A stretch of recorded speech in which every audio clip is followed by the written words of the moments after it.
Hey folks, Gway. The other day I was doom scrolling through Twitter and stumbled across a tweet from Mo Brooks. Now, Mo Brooks is a current candidate for the U.S. Senate in Alabama. He actually ran a few years ago, endorsed by then President Trump, and lost his bid for the seat. But what he tweeted was this sort of, it was an aha moment. Right? It was an aha moment. I realized what I was reading was actually giving me insight into part of the problem that we're seeing in the Christian church, especially, where the Christian church seems so caught up in power and prestige and rights and freedoms that we seem to be being pulled away from the core values of Jesus Christ. And what he said was this: we go to church, we watch college football, we shoot guns, we say y'all. That's the Alabama way of life, and I'll fight to keep it that way. I've been to Alabama, I've got friends in Alabama, and I can't argue with anything that Mo is saying here in this tweet. They do go to church. They go to church on Sunday mornings. They usually sometimes go to church on Sunday evenings. Most times they go to church on Wednesday nights for a Bible study. And the coolest, their Bible studies are jam-packed. We get 12 people. They get 120 people to a Bible study. It's amazing.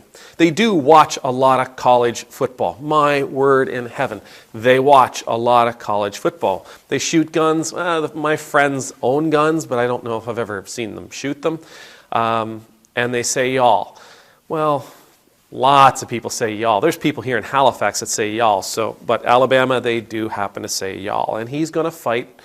He's going to fight for this way of life. He's going to fight to make sure that this is the Alabama way of life. But it was in that statement, it was in those words, we go to church, that I think we find the true issue. As I said, they do go to church.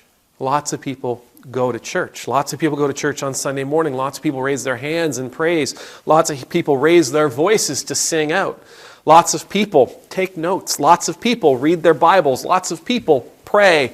Lots of people go to church, again, on Sunday evenings. Lots go to a Bible study on Wednesday nights in their church building. They go to Bible studies in the homes of friends and colleagues.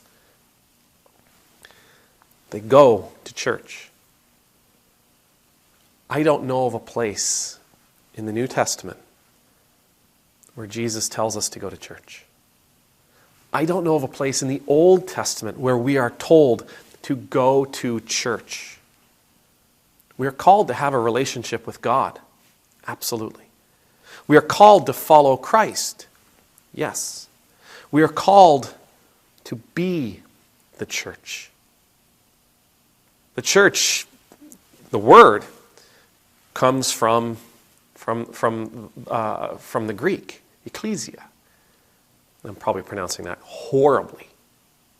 But that's where it comes from, and it means the community. It's not something that we go to.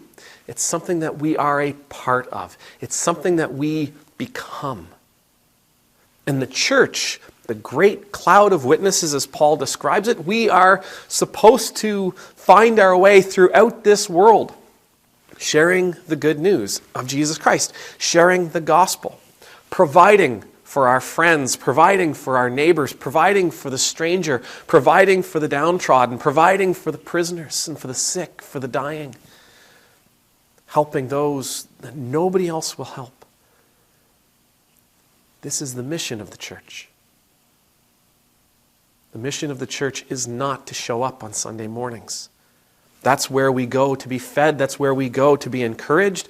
That's where we go to perhaps hear the next destination, the next cause, right? To be guided in our mission, to do this work that Jesus calls us to do. But going to church on Sunday morning is not the end of it. There's an old expression. Going to church on Sunday morning doesn't make you a Christian any more than sticking feathers in your pants makes you a chicken. sitting in your garage makes you a car. Being a Christian is about following Christ. Not just on Sunday mornings. Not just to that big building with a T on top. Following Christ in our everyday life. Letting Christ guide us in every single decision that we make. Helping Christ to tell us whether or not what we are doing is loving or not. Is it charitable or not? Is this His way or not? Allowing Him to influence every single aspect of our life, letting Christ shine light into every corner of our lives, not just the places where it's convenient, not just the places where we're comfortable with Him shining that light, but every single place. So much of what we're seeing in our countries right now, this division, we're seeing it happening in and through church communities. They're saying some of the nastiest things. They're behaving in some of the nastiest ways.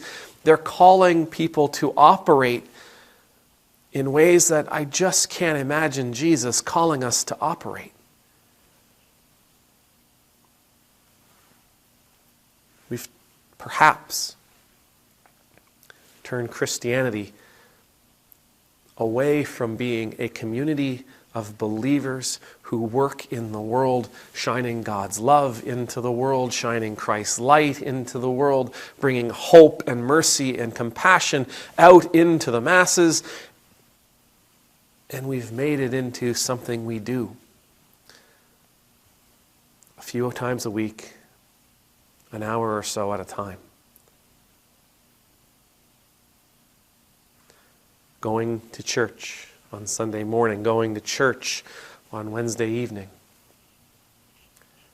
doesn't make us a Christian any more than saying y'all makes me from Alabama. May the Lord bless you, may the Lord keep you, may the Lord's face be made to shine upon you and be gracious to you. May the Lord's countenance be lifted up to you, may you always know the peace of being in the Lord's presence. And I pray that we as church, all of us who believe in the power of love and hope and mercy and compassion and forgiveness, all of us who seek justice, all of us who seek equality, that it will never be enough for us to go to the meetings. It will always come down to us living those kinds of lives for those people around us. Amen and Nemultus.